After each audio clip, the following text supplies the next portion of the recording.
Welcome to our channel. Video నచ్చితే వీడియోని like చేసి ఛానల్ని తప్పకుండా సబ్స్క్రైబ్ చేసుకోండి. నేను అంత అమాయకుల్లా కనిపిస్తున్నానా అంటే నువ్వు నన్ను అన్నేసి మాటలు అంటున్నావు కదా అని రఘురామ్ అంటే, అయ్యో ఏంటండి, నేనేదో ఊరికే అలా మాట్లాడుతున్నాను, మిమ్మల్ని అన్నేసి మాటలు నేనెందుకు అంటాను అని జానకి అంటుంటుంది. ఇదిగో నువ్వు ఇలా మాట్లాడుతుంటే ఎంత అందంగా ఉన్నావో అని రఘురామ్ అంటాడు. అందం గురించి మాట్లాడుకునే వయసు కాదండి మంది అని జానకి అంటుంటే, నువ్వు 16 ఏళ్ల వయసులో ఎలా కనిపిస్తున్నావో ఇప్పటికీ నాకు అలాగే కనిపిస్తున్నావు అని రఘురామ్ దగ్గరికి వస్తుంటే, అయ్యో ఏమండి పూజ చేయాలండి అని జానకి చెప్తుంది. అవును కదా, ఇదిగో ఈ చీర తీసుకో, ఇందులో లక్ష్మీ రూపం ఉన్నాయి అని చెప్పడంతో అలాగే జానకి తీసుకొని వెళ్తుంది. భర్త కోసం, అత్త కోసం, పిల్లల కోసం, మా కోసం అన్ని సేవలు చేసే ఓ మహిళా మనులారా మీకు నమస్కారం అని మహిళలని పొగుడుతూ రఘురామ్ నమస్కరిస్తూ ఉంటాడు. తర్వాత ఆదిత్య జిమ్ చేసుకుంటూ ఉంటే అప్పుడే ఆద్య టవల్లో పాలు తీసుకొచ్చి ఆదిత్య ఇదిగో పాలు అని ఇస్తూ ఉంటుంది. థ్యాంక్ యూ ఆద్య అని ఆదిత్య పాల గ్లాసును తీసుకొని తాగుతూ ఉంటాడు. వీడేంటి ఇంటి ముందు వ్యాయామశాల మొదలుపెట్టాడు, అమెరికా నుంచి నా కోసమే వచ్చింది కదా అని ఈ శనిగ్రహం ఆద్య కోసమే ఇదంతా అనుకుంటా అని సీను మనసులో ఆదిత్యను చూసి కోపంతో రగిలిపోతూ ఉంటాడు. ఏంటి ఆద్య ఇది అని సీను అడుగుతూ ఉంటే, పాలు అని ఆద్య చెప్తుంది. కాస్త విషం ఇవ్వాల్సిందని సీను మనసులో అనుకుంటూ ఉంటాడు. ఆడపిల్లలు ఉన్న ఇంట్లో ఇదంతా ఏంటి అని సీను అంటాడు. చూడు సీను, ఎక్సర్సైజ్ చేసేది ఆరోగ్యం కోసం, ఆడపిల్లల కోసం కాదని ఆదిత్య అంటుంటాడు. ఆదిత్యకు మొదటి నుంచి ఫిట్నెస్ అంటే చాలా ఇష్టం. ఫిట్నెస్ చేసిన తర్వాత ఇలా పాలు మాత్రమే తాగుతాడు, కాఫీ టీలు అస్సలు తాగడు. ఎక్కడున్నా తిన్నా తినకపోయినా ఎక్సర్సైజ్ మాత్రం అస్సలు వదలడు అని ఆదిత్య గురించి గొప్పగా చెప్తూ ఉంటుంది. ఈ ఎక్సర్సైజ్ ఏముందిలే, చిన్నప్పుడే అన్నీ చేసి వదిలేశాం అని సీను చెప్తూ ఉంటాడు.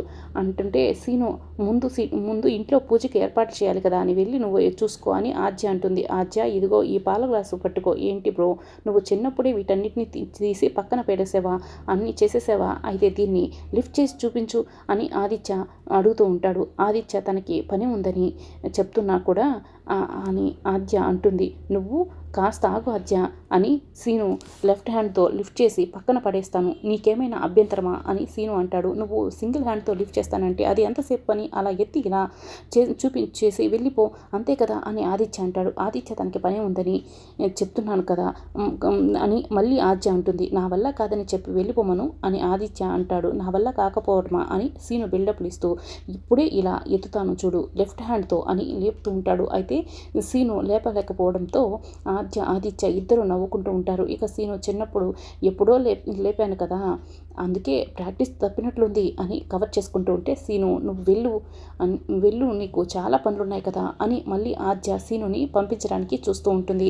ఆద్య నువ్వు కాస్త ఆగు, అయితే సీను నువ్వు 2 చేతులతో లేపు అని ఆదిత్య అంటాడు. ఆదిత్య వదిలేయమని చెప్పాను కదా అని ఆద్య అంటుంది. ఏంటి, నేను మరీ అంత చేతకాని వాడిలా కనిపిస్తున్నానా అని సీను ఇప్పుడే ఎత్తుతాను 2 చేతులతో ఎత్తుతూ ఉంటాడు. అయితే దాన్ని కింద పడేయబోతూ ఉన్నాడని సీను అంటూ ఆద్య సీను దగ్గరికి వచ్చి కాస్త హక్ చేసుకున్నట్లు జాగ్రత్తగా చెప్తూ ఉంటుంది. అప్పుడే సీను ఆద్య వైపు చూస్తూ ఉంటే ఆద్య సీను వైపు అలాగే చూసుకుంటూ ఉంటారు. ఆదిత్య ఎక్కడో చూస్తున్నట్లు వీళ్ళ వైపు చూడకుండా ఉంటాడు. అప్పుడే ఆద్య మళ్ళీ పక్కకు వచ్చేస్తుంది. ఏంటి, నేను మోయలేను అనుకున్నారా, చూసారా నేను చేయగలిగాను, నీకు నా మీద ప్రేమ ఉందో లేదని టెస్ట్ చేయడానికి ఇలా చేశాను, చూసావా ఇంకా నీ ప్రేమ నాపై తగ్గలేదు అని సీను చెప్తాడు. దాంతో ఆద్య కోపంగా అక్కడి నుంచి వెళ్ళిపోతూ ఉంటుంది. ఆద్య ఆలోచించుకో, ఏమీ దాచుకోకు, లేకపోతే లావైపోతావు అని సీను నవ్వుతూ చెప్తూ ఉంటాడు. ఆద్య సీను మాటలు వినేసి అక్కడి నుంచి లోపలికి వెళ్తుంది. తర్వాత సీను ఆదిత్య భుజంపై చెయ్యి వేసేసి, ఆదిత్య ఇది అయోధ్య లంక, ఇక్కడ వెయిట్ లిఫ్ట్ చేసే అమ్మాయిలు పడరు, మంచిగా ఉంటేనే అమ్మాయిలు పడతారు, ఆ మంచి మనసు నాకు ఉంది అని సీను చెప్తాడు. తర్వాత శౌర్య అమ్మ నాన్న వరలక్ష్మి వ్రత పూజకు కావాల్సిన తాళిని రెడీ చేసుకుంటూ ఉంటారు.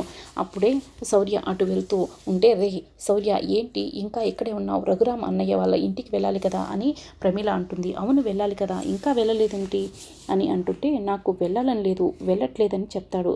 నాకు వెళ్ళటం కుదరలేదు అని శౌర్య చెప్తూ ఉంటే, కుదరటం లేదని ఇలా చెప్తున్నావేంటి, నిన్న వెళ్ళి రామలక్ష్మిని ఈరోజు తీసుకొస్తానని వాళ్ళ ఇంటికి వెళ్ళి చెప్పేసి వచ్చావు కదా అని ప్రమీల అంటే, అది విన్న శౌర్య అంటాడు, మరి ఈరోజు ఏమైంది అని శౌర్య వాళ్ళ నాన్న అంటాడు. అప్పుడే రామలక్ష్మి బాగా రెడీ అయిపోయి, ఈయన ఇంకా రాలేదేంటని శౌర్యకు కాల్ చేస్తూ ఉంటుంది. అయితే శౌర్య కాల్ని లిఫ్ట్ చేయకుండా కట్ చేస్తూ ఉంటాడు. అదేంట్రా నువ్వు కాసేపట్లో వరలక్ష్మి వ్రతం కోసం రామలక్ష్మి తీసుకురావాలి కదా అని ప్రమీల అంటుంది. ఇప్పుడు వెళ్తానని వెళ్ళనని చెప్తున్నావేంటి అని ప్రమీల అంటుంటే, లేదమ్మా నేను వెళ్ళలేను శౌర్య అంటాడు. ఇప్పుడే రామలక్ష్మి 2-3 సార్లు కాల్ చేస్తున్నా కూడా శౌర్య కాల్ని కట్ చేస్తూ ఉండటంతో లాభం లేదు, వెళ్లాల్సిందే అని అనుకుంటూ ఉంటుంది. రే నా కోడల్ని తీసుకొస్తావని నేను వరలక్ష్మి వ్రతం పూజ కోసం నా కోడలి కోసం ఎదురు చూస్తూ ఉన్నాను, నువ్వేంట్రా అని ప్రమీల అంటూ ఉంటే, లేదమ్మా నాకు పని ఉందని శౌర్య చెప్తూ ఉంటాడు. రే ఆగరా, అక్కడ రామలక్ష్మి నువ్వు వస్తావని ఎదురు చూస్తూ ఉంటుంది, నువ్వు వెళ్ళకపోతే ఎలా అని ప్రమీల చెప్తూ ఉంటే, ఏమో అదంతా నాకు తెలియదు, నేను వెళ్ళనని శౌర్య పక్కకు వచ్చేస్తాడు. శౌర్య గదిలోకి వచ్చి బాధపడుతూ ఉంటాడు. ఏంటండి వీడు, అక్కడ ఆ అమ్మాయి ఎదురు చూస్తూ ఉంటుంది, వీడేమో వెళ్ళనని చెప్తున్నాడు, ఏం జరిగిందో ఏంటో అని ప్రమీల అంటే, అవును ఏం జరిగిందో అని శౌర్య వాళ్ళ నాన్న కూడా బాధపడుతూ ఉంటాడు. తర్వాత రామలక్ష్మి చాలా బాధపడుతూ హాల్లోకి రాగానే, రామ అందంగా తయారయ్యావు కానీ మొహంలో సంతోషం కనిపించట్లేదు, ఏమైంది అని ఆద్య అడుగుతూ ఉంటుంది. ఆయన నిన్న వచ్చి ఈరోజు వరలక్ష్మి వ్రత పూజ కోసం నన్ను తీసుకువెళ్తానని చెప్పారా, ఆయన రాలేదు అని రామలక్ష్మి అంటుంది. ఏదైనా పని ఉందో ఏమో అని, అందుకే రాలేదేమో అని ఆద్య అంటుంది.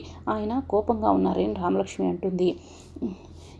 ఎందుకని అని ఆద్య అంటే, హాకీ గురించి ఒక చిన్న డిస్కషన్ జరిగిందని రామలక్ష్మి అంటుంది. గొడవ పడ్డారా అని ఆద్య అంటుంది. లేదు అని కాలేజీలో జరిగిన డిస్కషన్ మొత్తం కూడా రామలక్ష్మి ఆద్యకు వివరిస్తుంది. సార్ ఎప్పుడు ఇంత కోపంగా ఉండరు కదా అని ఆద్య అంటుంది. లేదు కానీ ఫోన్ చేస్తుంటే తీయట్లేదు అని రామలక్ష్మి అంటుంది.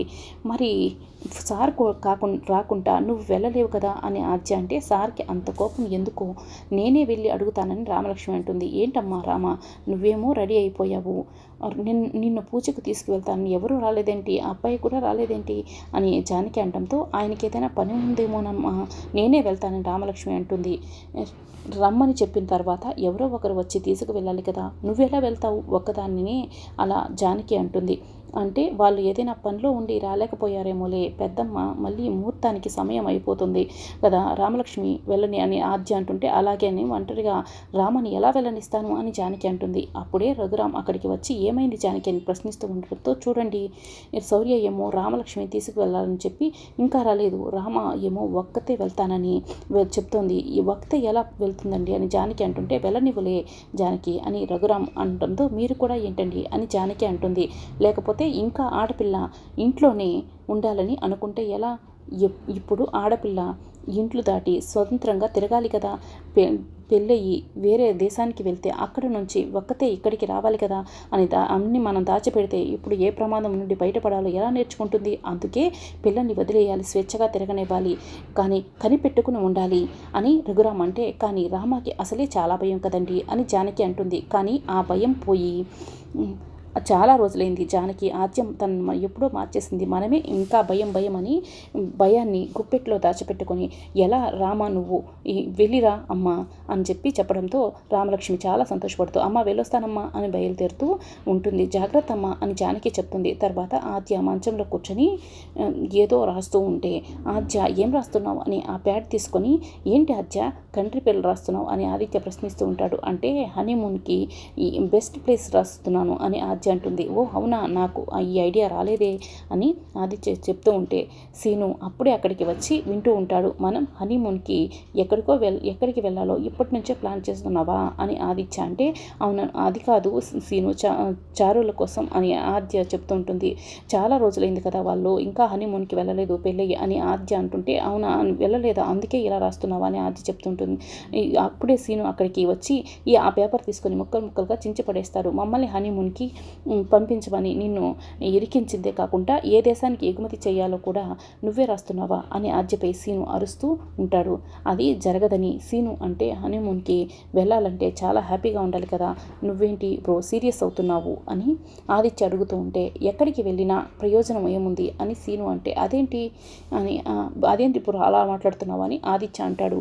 అసలు అది పెళ్ళే కాదు, నన్ను మోసం చేస్తుంటే నువ్వు అలా మాట్లాడుతున్నావు అంటే, నువ్వు ఎవరినైనా ప్రేమించావా అని ఆదిత్య అంటుంటే, అప్పుడు ఆద్య గురించి సీను సైగ చేస్తూ ఉంటుంది. అయితే సీను మాత్రం అవునని చెప్తాడు. మరి ఎవరనేది చెప్తాడా అన్నది రానున్న ఎపిసోడ్లో తెలుసుకుందాం. మా ఛానల్ని అయితే ఖచ్చితంగా సబ్స్క్రైబ్ చేసుకోవడం మర్చిపోకండి.